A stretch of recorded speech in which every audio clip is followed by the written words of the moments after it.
تەواوکردنی بنیادنانی دیوارە جیاکەرەوەکەی نێوان ئەمریکا و مەکسیک کە بە دیواری ترامپ ناو دەبرێت ڕوبەڕووی بڕیارێکی سەرۆکی نوێی ئەمریکا بووەتەوە کە داوای لە کۆنگرێس کردووە دابینکردنی بودجەی پێویست بۆ بنیادنانی دیوارەکە ڕابگرێت و چیتر هیچ بڕەپارێک بۆ ئەو دیوارە خەرج نەکرێت.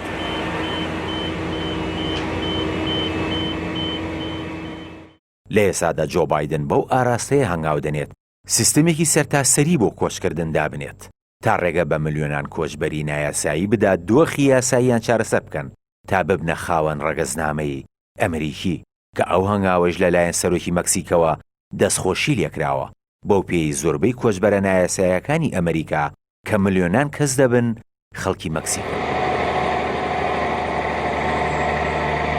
لێرەژا پرسیاری ئەوە دەکرێت کە ئایا ئەو دیوارەی لە نێوان وڵاتەکەی و مەکسیک چەند ساڵێکە کاری تیادا دەکرێت و ملیاران دۆلاری تیادا خرجکراوە بەکوێ دەگات. لە کانونی دووەمی 2017دا دۆناڵد ترامپ بڕیاری بنیادنانی دیوارەکەی لە باشووری ئەمریکا و بە درێژایی سنووری مەکسیک دەرکرد. لە مانگی ئابی 2018دا دەستکرا بە بنیادنانی و لە قۆناغی یەکەمیدا ملیارێک و 600 ملیۆن دۆلاری بۆ تەرخانکرا بوو. ترامپ دەیویست دیوارەکە جوان و بریقەدار و پۆڵاین بێت تا ڕێگە لە کۆچبەرە نایاساییەکانی وڵاتانی ئەمریکای لاتین بژیرێت پێ بخەنە وڵاتەکەیەوە. لە شوباتی 2019دا ترامپ یاسایی باری نائاسایی واژۆ کرد و بە ماوەی 3 هەفتە دابەزراوەکانی حکوومەت داخران. بەو هەنگاوەشی دەیویست بە بێگەڕانەوە بۆ کۆنگرێس بتوانێت بڕێک پارەی تر بۆ بنیادنانی دیوارەکە بەدەست بهێنێت.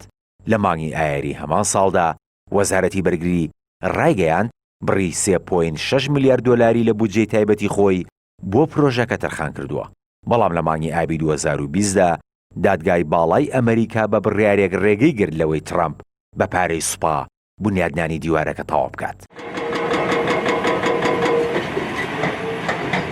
تا ئێستاش بە درێژایی 661 کیلۆمەتر بنیادنانی دیوارە جیاکەرەوەکەی نێوان ئەمریکا و مەکسیک بە خەرجی ملیاران دۆلار تەواو کراون.